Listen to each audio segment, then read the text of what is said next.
Welcome back for another episode of Errant Adventures, the solo actual play podcast where stories are told at the speed of dice. With me, Steve Morrison, your game master and solo player. Now come on, let's grab the dice and see where our story goes.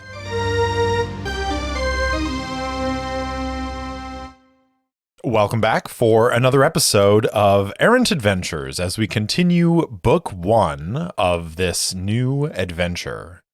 Last time, we were introduced to Sejana, a licensed independent recovery specialist working in Davonshire, the capital city of the Cassidon system. She's been hired by GenCorp to find a man named Caluvar Rin, who stole some comm logs from their corporate office and fled to Davonshire. She visits the Starstrider's Respite, a bar just outside the Heraklion interstellar spaceport, to talk to the bartender Laird. She asks if he's seen Rin, but he doesn't recognize the face. Forced to take a different path, Sejana taps into her technomantic powers, looking for a read on Rin's energy signature. Instead, she draws the attention of a Void Wraith, who almost breaks through from void space into the real world.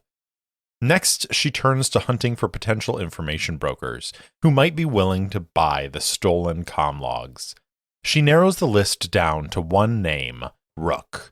He hates her, so she meets up with a fellow shipmate named Ayati Kailana and asks her to visit Rook to gain the information Sejana is after.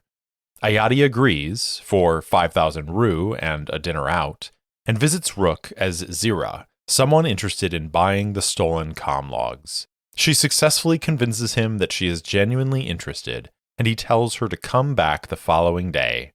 She meets up with Sejana after and shares the intelligence. Sejana leans against the building wall, waiting and watching. Ayati entered Rook's office a handful of moments before, and mentally Sejana is counting down the seconds, ready to go after the pilot at the slightest indication that there's a problem.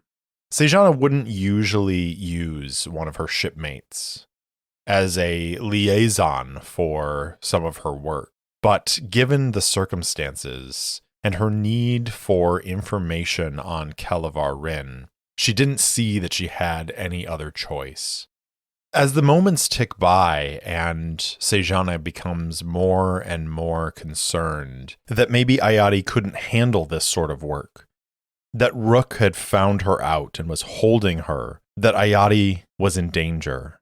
About the time that she convinces herself it's time to kick in the door, Ayati walks around the corner, whistling, looks her in the eyes and says, "Well, that was fun." Sejana looks at her and says, "Are you all right?"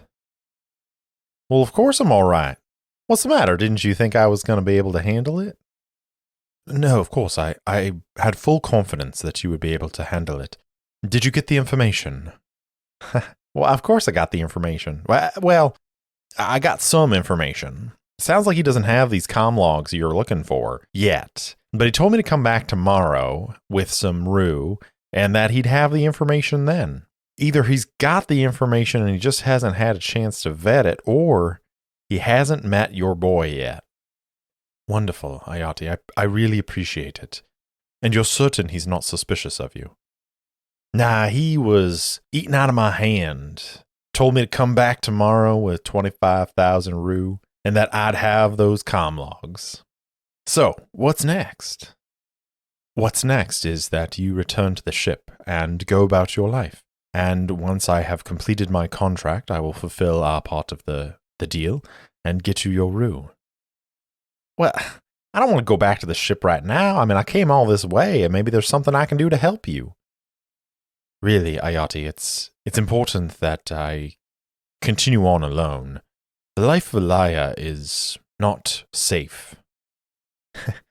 "Lushale, I was a scout pilot for a bunch of years. I almost died doing that. I know what living a dangerous life is like, and it doesn't scare me. Look, I don't want to go back unless you're telling me that you're going to force me to go back to the ship, which I don't know that you can do. I'd like to stick around." At least for the safe parts. I get it. You don't want me running in there with you if you got to go into a gunfight. But you're not expecting this to turn into a gunfight, are you? I typically expect everything to turn into a gunfight. Well, with you, I suppose that's fair, but look, I just want to help you keep an eye out. I suspect you're going to keep an eye on Rook's shop and see if he either has this fella come to him or goes out to meet him. Maybe I can hang out. Maybe I can help you. Be a couple of extra eyes, looking out for trouble. What do you say? Sejana takes a deep breath and says, all right, but you have to listen to what I say. And if there are any sort of complications or I think there's any danger at all, listen to me and remove yourself. Hey, I'm not here to get in your way. I just want to help out. So Sejana and Ayati are going to stake out the offices of the information broker, Rook. I think she plans to keep an eye and see basically exactly what Ayati said, whether or not Caluvar Rin comes to the shop or if Rook leaves the shop to go meet Rin somewhere. She is going to keep an eye out on the front of the shop, which is what she's doing now, but I think she's aware that there's most likely a back entrance to the shop, and so she wants to keep track of that as well. And so I think to do that, she is going to activate a small drone. She reaches into her pocket and she produces a flat disc. When she presses a button on it and it sort of floats up into the air, and then she activates her cue on her gauntlet and enters a sequence, and the drone whirs up into the air and it heads over to the other side of this building. And she is going to set it on a passive scan. So it's there to watch for any coming or going through that back door. And we are going to go ahead and roll. And this is going to be an electronics check. Now, in Traveler, there are the skills, and then there are subcategories under those skills. So there is a skill called electronics that covers pretty much all sort of electrical related materials. And Sejana specifically has training in electronics computers. So she can use and control computer systems and similar electronics and electrics. But there's also a sub-skill called remote ops, which she does not have. So she is able to roll with her electronics skill level, which is a 0, and she's going to add her intellect to this. So she's got an intellect of 2. She is incredibly smart. And so we're going to roll our 2d6 plus 2, and our difficulty on this is going to be an average check. So the target number is 8. 2d6 plus 2, here we go. 5 and 3 on the dice, that's an 8 plus 2 is a 10 for a success. So she is able to program this drone. It flies up over the buildings and settles into an overwatch position on the back side of the building, watching that door. Now we should ask another question, and this time it's a question for our Oracle chart. Is Rook going to have Rin come to him, or is he going to go out and meet Rin somewhere? Now, personally, I think that Caluvar Rin is paranoid enough that he's not going to just show up at this information broker's office. And so I think they're going to meet at a separate location. So I'm going to say that it is likely that Rook has to leave his office to go meet Rin at a secondary location. So I'm going to roll my percentile dice, and if I get 75 or less, that is a yes, and Rook will be leaving at some point to go find Rin. Here we go. 33 is a yes, and because there are matching numbers on the die, 33, it indicates an exceptional result. So what would be an extreme result for Rook having to leave and go somewhere to meet Rin? I know what the extreme result is, so we'll get to that in a minute. So Sejana and Ayati are watching as people come and go down the street. They're waiting for Rin to close up and leave, or for somebody matching Caluvar Rin's description to arrive. And I'm going to make one more roll before we kind of dip back into the narrative as we proceed forward. And that is going to be a recon roll. Recon is basically how well Sejana is perceiving the area around her. So she has a 1 in that skill, plus her intellect of 2, so she's rolling at +3. I'm going to give her an additional +2 bonus because she's taking extra time to do this, and she has technology that is helping her out. So we're going to roll +5 on this as we roll our 2d6. I'm going to say it's an average check again. So +5, here we go. Another 8 on the dice, +5 is a 13, which is only 5 above. So as far as effect goes, that is a normal average success. She does see something. And what she sees is the light on the front facade of Rook's office goes dark. And the drone out back picks up movement. Her Q activates, and she sees Rook leaving the office towards a small drift car that is parked out back. Sejana grabs Ayati and says, "All right, he's moving. Let's go." And she is going to send the drone down and have the drone attach itself to that drift car as Rook climbs into it, activates it, and takes off into the air. Sejana hurries back down the alley to where she left the small hovercraft that she came in. And for her, it's like a small like hover bike that has 2 seats. So Ayati climbs on behind her. She activates the hover feature and it lifts off the ground, and she ties in the tracking features from the drone into the navigation system of the drift bike. And then she slowly releases the throttle and begins to follow at a safe distance. Rook, in his drift car, begins to fly deeper into the warehouse district that they're in. Ayati, through the comms in their helmets, says, "Where do you think he's going?" And Sejana doesn't respond. She just shakes her head and maintains focus on the tracking information as the drift car goes deeper and deeper into this district.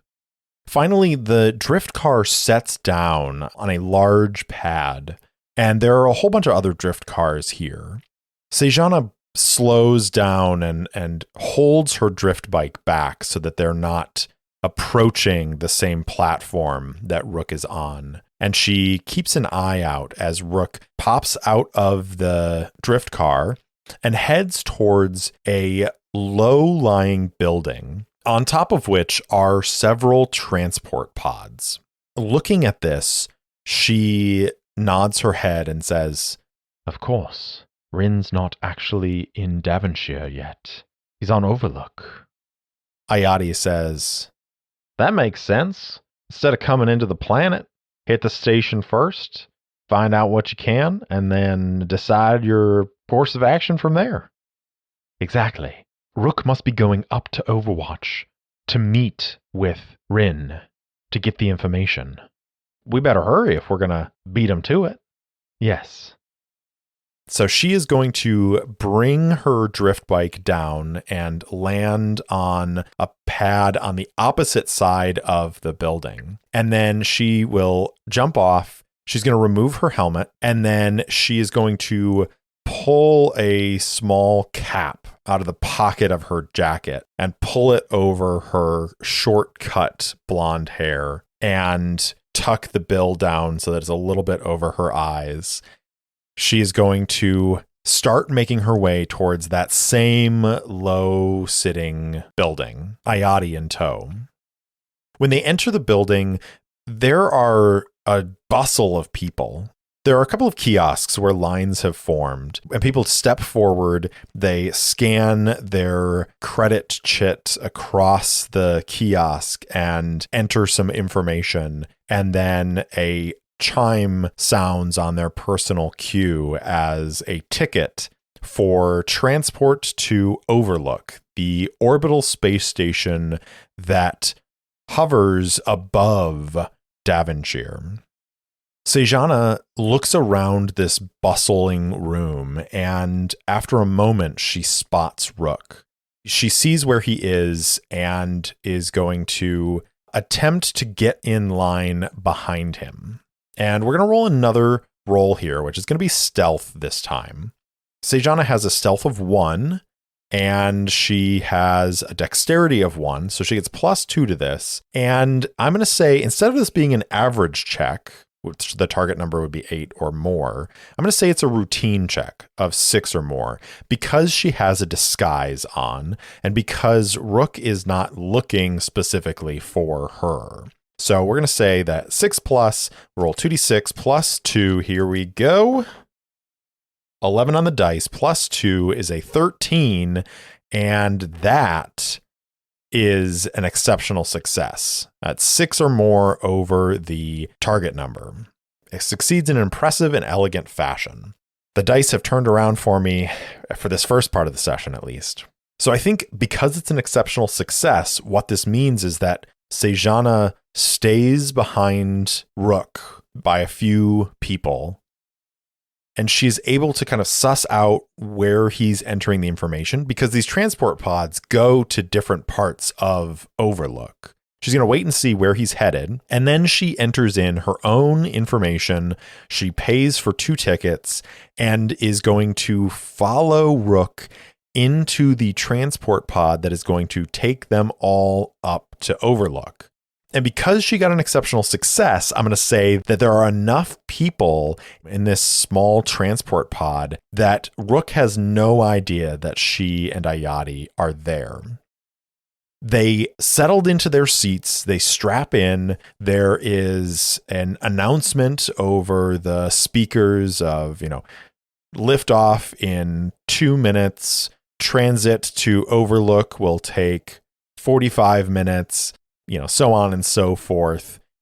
The two of them are strapped in on the back corner of this transport pod, and Rook is facing away from them on the other side as the transport pod lifts off the ground and begins to ascend towards Overlook. The pod breaches the atmosphere, reaching into space. From her seat, Ayati looks out a small window and turns back to Sejana and says, I'm not used to coming at it from this way. I'm so used to seeing space from the wolf that I forget sometimes what most people's experience of it is. Leaving the atmosphere, going into space with no control, nothing but hopes and dreams. She looks over at Sejana and says, "How about you, Luciel? Did you go into space with hopes and dreams?" Sejana looks away for a moment from where Rook is sitting and looks at Ayati. She says, "If I had hopes and dreams, I forgot them." That sounds mighty grim. Time at the academy will do that to a person. Follow that with a war and years of chaos and uncertainty. And yes, you'll start to lose sight of your hopes and dreams. Ayati's expression changes. She looks back out the window and she says, "You're not wrong." And then there's silence between them, and they continue the rest of the transit that way, neither looking at the other. The transport pod approaches Overlook, which is this massive space station. A sort of conical shape with the tapered point of it pointing down towards Devonshire. The space station rotates, and there's a flurry of activity as repair drones and small craft buzz around the exterior. There are dozens of ships floating around the station, as not every ship gets access to the planet's surface. Not every ship is capable of entering a planet's atmosphere. And so those ships that are unable to land on a planet's surface come to Overlook to unload their goods, to unload their passengers and their crew for transit down to the planet's surface. It is almost like another bustling metropolis floating in the skies above the largest city in the Cassidon system. As the transport pod approaches, there's a litany of communication flowing back and forth between the station and this transport pod and the hundreds of other pods that are coming and going from the station at any given moment.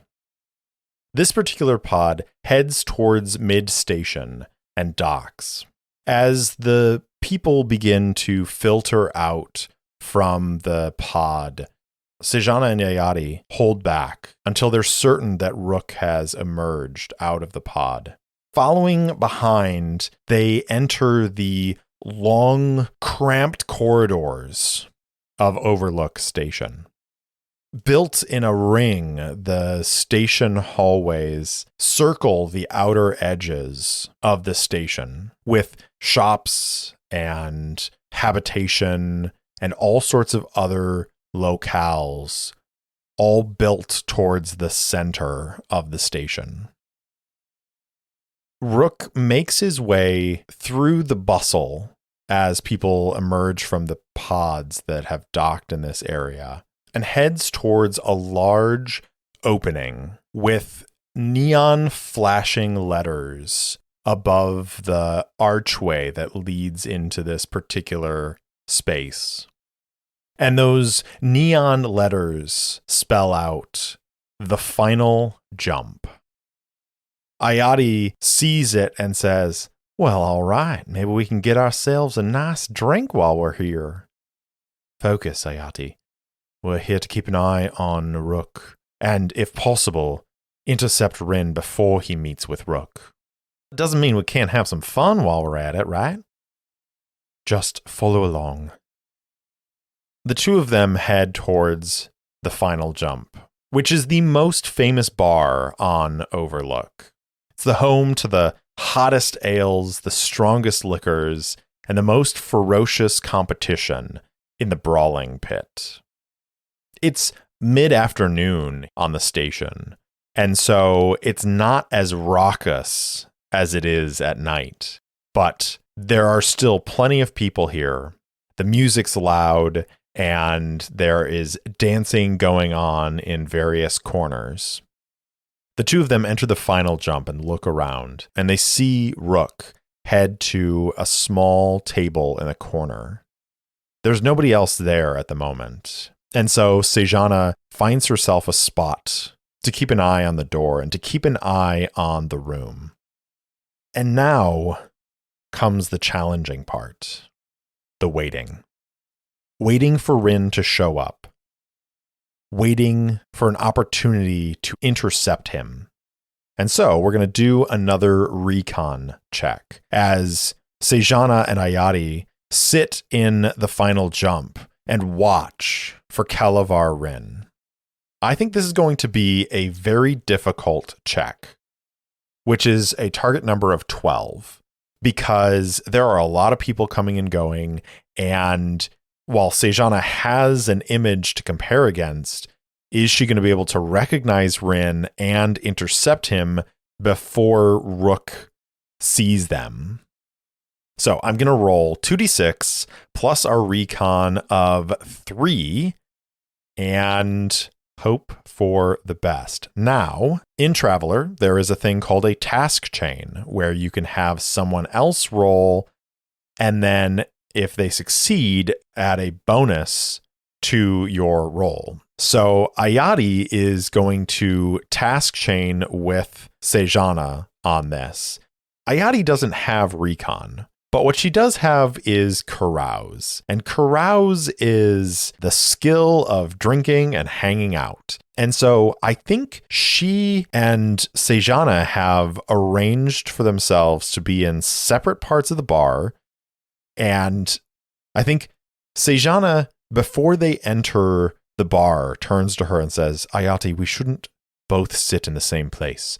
We can cover more ground if we split up. If you're going to be here and you want to be part of this operation, then I might as well put you to work, right? Of course. That's what I'm here for. I want to help out. Excellent. Well, Rook has seen you, so make sure you don't cross into his eye line. Go to that other side of the bar and wait and watch. And I'll stay on this side over here and keep an eye. And if you see Rin, don't approach him. Contact me. Of course. Easy peasy. And so we are going to roll carouse for Ayati as a task chain. And for that, I'm just going to say it's an average difficulty. So target number of 8, 2d6 plus 1 for Ayati. Here we go. 8 on the dice plus 1 is a 9. So that is a success with effect of 1 to 5, which means that Sejana is going to get a plus 2 on her recon roll. So this will be plus 5, but she has to beat a 12. 9 on the dice plus 5 is a 14, which is a success. How is Ayati's carousing aiding Sejana in her recon? Ayati gets to chatting with a couple people at the bar. They're just swapping spacer stories, bullshitting, and enjoying a couple of drinks when one of the regulars at the bar kind of looks over at the door and says, oh, here it comes again. And Ayati says, well, here comes who? This sad-looking fella's come in here the last day or so, every few hours, and sits down at the bar and has a drink or two and looks around real nervous-like. And then he leaves. And then he comes back. And Ayati looks over and sees Caluvar Rin sitting at the bar, kind of looking around nervously. And she reaches down to her own personal cue and taps out a message to Sejana. And that message races across the bar and displays on Sejana's cue. With a snap of her head, she turns and looks and sees Rin as he is looking around as if he's searching for someone. She stands and she walks over and she sits down in the seat next to him. And Rin's shoulders kind of hunch and he looks directly at her. First at the Technomancer gauntlet on her arm and then up to her face. And he pales. And he just jabbers for a moment. He's just like, at which point Sejana says, relax. I'm not here to hurt you. But you and I need to have a conversation. Who are you? Who I am is unimportant. What matters is who hired me. You stole something you shouldn't have, Mr. Rin. Now, why don't you be a good lad and hand it over to me? You don't understand. I had to. I had to take it. It's not what you think. Like I don't want to make money off of it. I need to get it into somebody's hands who can do something with it. She raises her gauntleted hand and says, "Stop talking. Do you have the data on you?" No. No, I don't. She looks at him with, if possible, even more intensity. And he instantly melts and is like, oh, okay, I do. But wait, can I please tell you what's on it? No, that's not why I'm here. I'm here to recover the information. Now give me the data.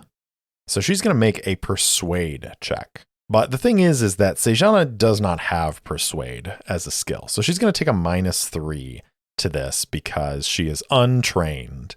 But I think it's a routine check. I don't think it's a difficulty of 8+ because she is fairly intimidating without having any skill in persuade.